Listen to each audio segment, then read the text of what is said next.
This is Harry Judd for Boxing Social in association with Betfred. We're unable to catch up with him after his fight at the weekend with Chris Jenkins. I'm joined by the mighty Celt himself, Tyrone McKenna. How are we, sir? I'm good. I've got a beer. It's sun is shining. I've got actually food on the way, so if I have to cut this for 2 minutes to grab my food when it comes. yeah, no problem, no problem. So enjoying obviously the after fight now. Yeah, you know what?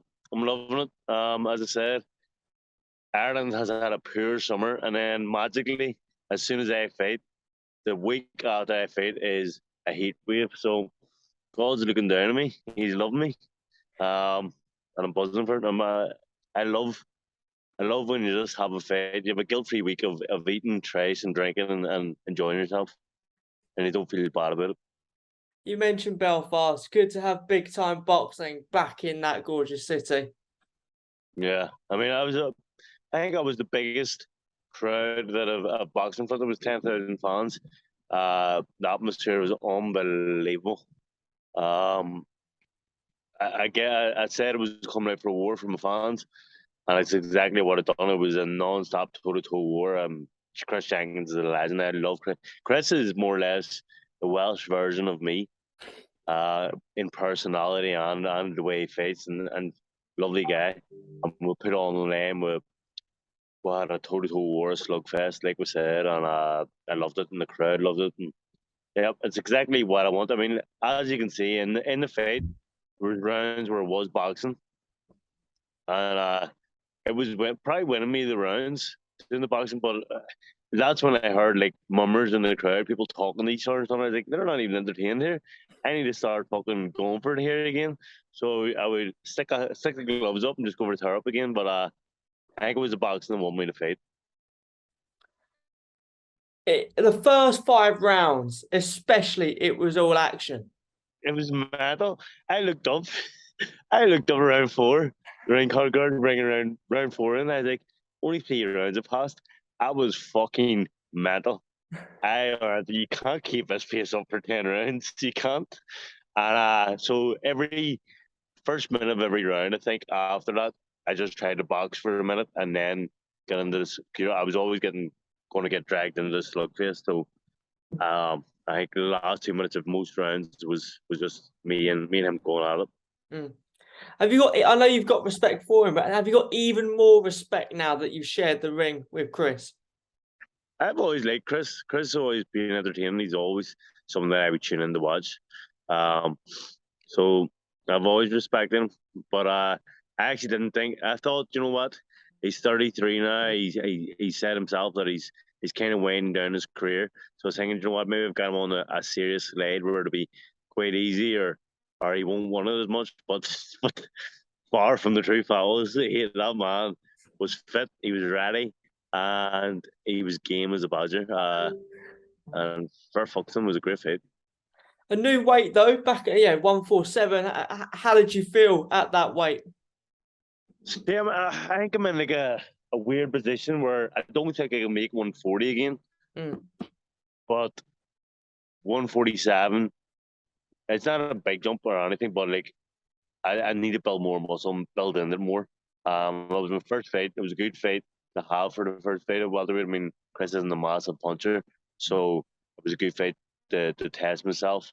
But straight away next week, I'm going to start building more muscle and getting bigger and stronger into that weight. Because I can't make 140 again. That's impossible. But I need to build myself, I think, to get into 147. It was a magnificent night, and your kids were also in attendance. It must have been a great family occasion for you all. Yeah, I mean, it was the first fight ever I picked. As you know, I was like, obviously I'm 32 right now, and I was like, you know what? Maybe I only have 3-4 fights left. I want my kids to experience going to fights, and it didn't bring the last field, and I was raising. I was like, fuck, I was in a lethal fight to bring my kids to. That loved it. And I'm just glad I went to this one. It was an unbelievable atmosphere, lethal night. And see, when I called them in, I was like, because it was such a close fight, like I didn't know who won. And I said to Chris in the ring, I was like, Jack, what do you reckon? He's like, I don't know. It could be a draw, it could be you, it could be me. And I was like, I was like, yeah, that's what I see. I could be either way here, and I was like, it's a bit presumptuous to call them the kids here, and then I get beaten. I'll be like, oh fuck, this is awkward. But thankfully I won.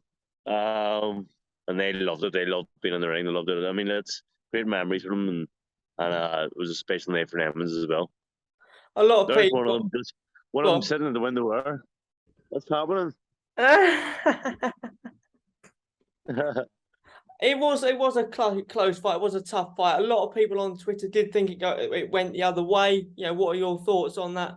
Yeah, I've seen a lot of people saying, "Oh, hometown robbery and all this shit." How the fuck can a close fight like that be a robbery? People just throw it if they're they say, "Oh, Chris won." They think Chris won, and he doesn't win. Oh, it's a robbery. It's not a robbery. It was a fucking close fight, you maniacs. That could have went. It honestly could have went either way. If he'd have got it, I'd have said fair enough. If it was a draw, I'd have said fair enough. But it could have went either way. I think what won me the fight was the second half, a boxed, and at the start as well. If you look at the exchanges, he's a lot of say 70% of his punches are hitting the gloves and then catch counter and getting the bigger, cleaner shots. And that's honestly what I feel was happening during the fight. Robbery's a ridiculous fucking statement. Robbery means you got battered and got the decision. That was a lethal fight. And it annoys me because it takes away from how good the fight was when people start slandering saying robbery. It wasn't a fucking robbery, so wind your accent. You did say before the fight, obviously you were just focusing on Chris Jenkins, but this weight division is so they've got so much talent in there.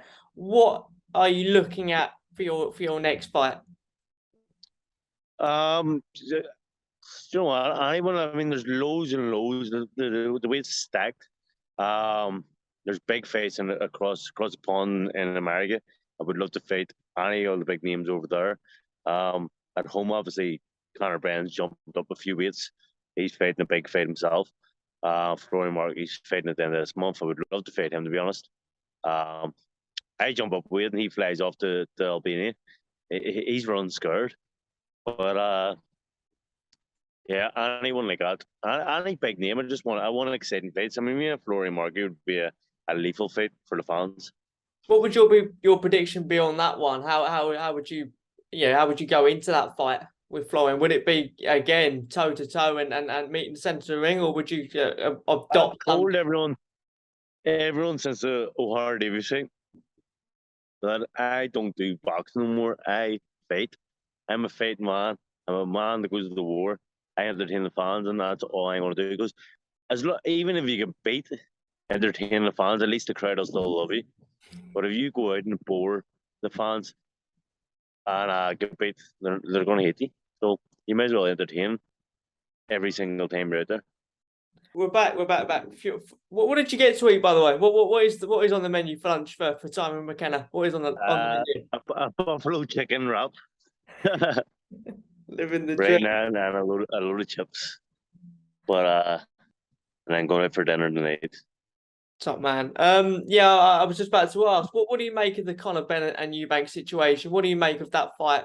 Do you know what? See, at the start, I was thinking, you know what, for fuck's the Conor Benn jumping up that weight, the fight Chris Eubank. It's a risky move to put on all that weight and fight someone. But the more I think about it, it's more of a risk for Eubank because like he has to drain himself. He's going to be bollocks getting in that weight, and there's nothing worse than being absolutely drained. The trying to fight, like he's going to be done within 2-3 rounds. If we don't get Conor Benn out of there in 3 rounds, I think Conor Benn stops him. And also, in terms of the night on Saturday, it was a big night for boxing and for Michael Conlan coming back in the ring and back in Belfast. What did you make of his return against Mariaga? Your thoughts on that one? Yeah, I mean, it shows how confident and how much self-belief that Mick has. He obviously lost against Lee Wood in a devastating fashion where he was knocked out of the ring. And to pick someone that's as hard-hitting as he did and to go out and absolutely put on a boxing lesson and a masterclass, it just shows you how much he believes in himself and puts him right up there for title contention again. Would that be something you'd be interested in being the main event of your own fight card in Belfast? What is it? Would that be something you'd be into? Fighting on the main event or on your own city, Belfast? Yeah, of course I'd love it. I mean, that's one of my goals of 2022 is to fight headlining SSD Arena, but obviously I need to be a big name, and I'll be calling out a lot of big names in the next coming days. So keep your eyes peeled on Twitter. But yeah, no, it's something I love. I love my fans. I love Belfast. My fans love me, and I know they're getting every time. So I believe that I'm a big fan base and big cult following, because of the way I entertain fans, and I think I deserve a headline. One of the main fighters that Conlan obviously still wants the Leigh Wood rematch, and Leigh Wood's got a bit of a situation going on in his own work. But how do you think Conlan gets on in a rematch with Leigh? I think he beats him. I think it's the best I've ever seen McConlan. The guy knew how good McConlan was, and I don't think he was really shown how good he was in his previous fights. And finally, I think in the Leigh Wood fight, was seeing how good he was and how special McConlan is. And it was unbelievable performance. It was just, I think, when he dropped him in the second round, and he tried to empty the clip, and he tried to finish him, and he didn't. It kind of gassed out when he got the later rounds, and I think that's what cost him the fight. Is trying to finish Leigh Wood, but I think he'd be smarter next time, and I think he'd win. There are discussions. There could be the Warrington fight again. Yeah, your thoughts on that one? How that would go for Mick? Warrington, like Warrington suits Mick as well. It makes so good at boxing. Like if anyone's coming forward and throwing punches at him, he's going to be lethal. That suits him down the ground. So yeah, it's not if McConnell's going to win a world title or whatever. It's when he's going to win it. It's happening, but we just don't know when.